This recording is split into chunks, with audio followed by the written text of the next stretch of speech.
Russian ambassador accuses UK of waging proxy war in Ukraine.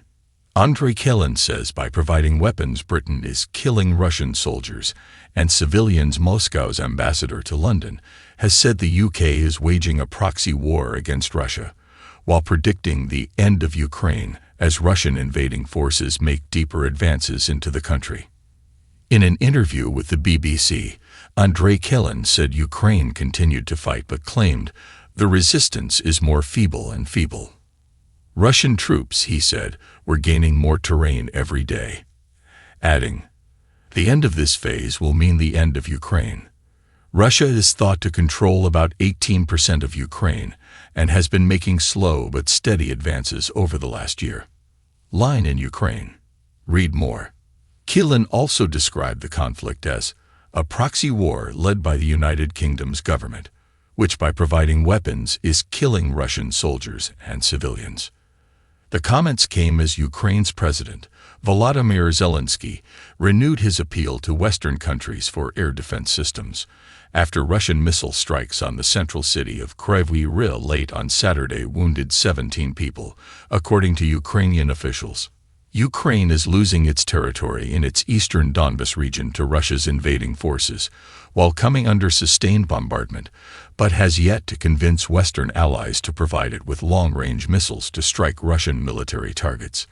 In Kryvyi Rih, Zelensky's hometown, a police officer and rescue worker were among those injured in Russian attacks that damaged sites including an administrative building, a hotel, and an educational facility, Ukraine's national police reported on social media.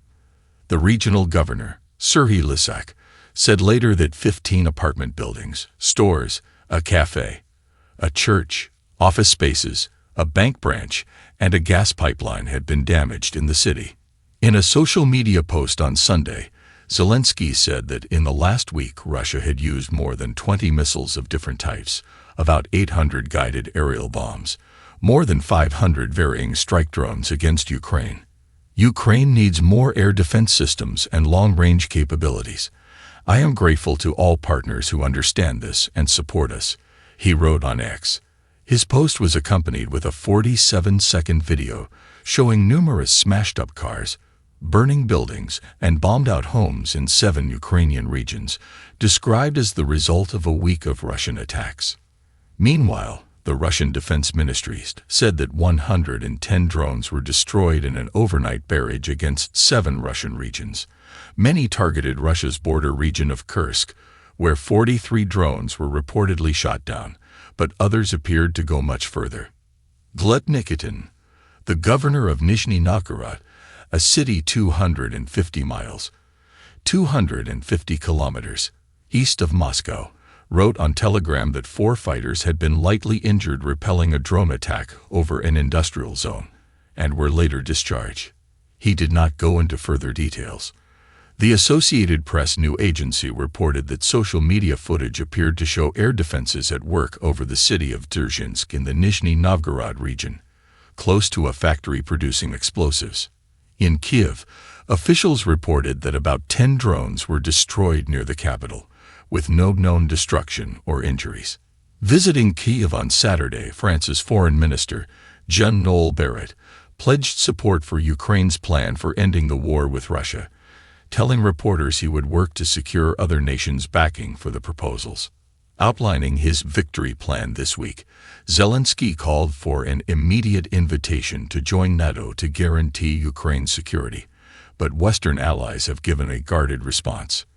Moscow claimed the plan amounted to an escalation by pushing NATO into direct conflict with Russia.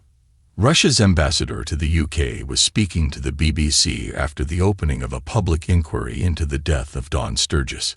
She died in 2018 after coming into contact with the nerve agent Novichok, believed to have been in a perfume bottle discarded by Russian agents who had tried to assassinate the former Russian spy Sergei Skripal and his daughter Yulia in Salisbury a few months earlier. The inquest into Sturgis's death was converted into a public inquiry in 2021 and opened last Monday. The UK government told the inquiry this week in a statement that it considered the Russian president, Vladimir Putin, had authorized the Salisbury-Novichok poisonings, which could have killed thousands of people. The Russian government has denied any involved in the attempted assassination of the Skripals and poisoning of Sturgis and her partner, Charlie Rowley, who survived. Asked in the BBC interview if he had any words for Sturgis's grieving family, the ambassador said, "I don't know. I have never met this family. I am not involved in discussions with them or anything else. If someone has died, of course, we are concerned about that." He also questioned the need for an inquiry. Why drag this history so long? The Skripal poisonings are seen as a turning point in British perceptions of Russia, triggering what the then Prime Minister, Theresa May, described as the largest collective expulsion of Russian intelligence officers in history. More than 100 Russian diplomats working in 20 Western countries, who were alleged to be spies, were told to return to Moscow in a show of solidarity by Western allies.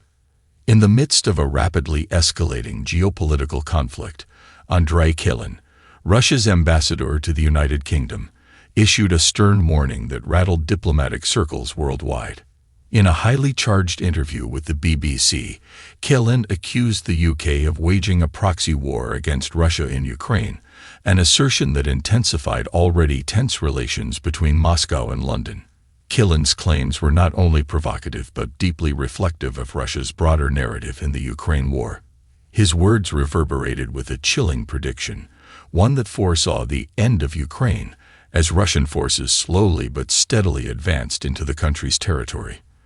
The ambassador's statements, along with the continued bombardments on both sides, set the stage for a complex and volatile chapter in an already long and devastating conflict. Kilin's accusations toward the UK are part of a larger geopolitical strategy aimed at shifting the blame for the prolonged conflict. In his interview, the ambassador focused on what he described as the UK's direct role in fueling the violence through military support to Ukraine. According to him, by providing weapons to Kiev, Britain was responsible for the deaths of both Russian soldiers and civilians. By supplying arms, Britain is actively participating in killing Russian soldiers, Kilin claimed. This is no longer just a matter of providing support. It is a proxy war being led by the United Kingdom's government. His words were directed at the heart of the Western alliance, which has maintained a united front in supporting Ukraine since the Russian invasion began in February 2022.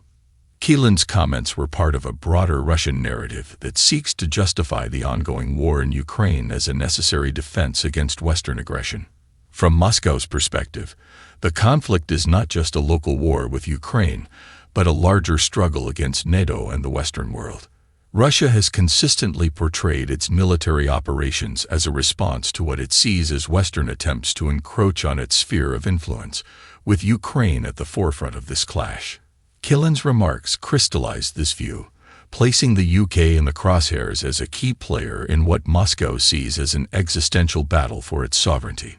The UK's involvement in the Ukraine conflict has been multifaceted, consisting of military aid, diplomatic support, and economic sanctions against Russia.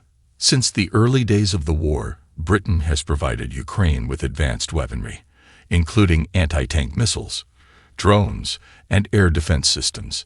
This military support has been critical to Ukraine's ability to resist Russian advances, especially in the eastern Donbas region, where much of the heavy fighting has taken place.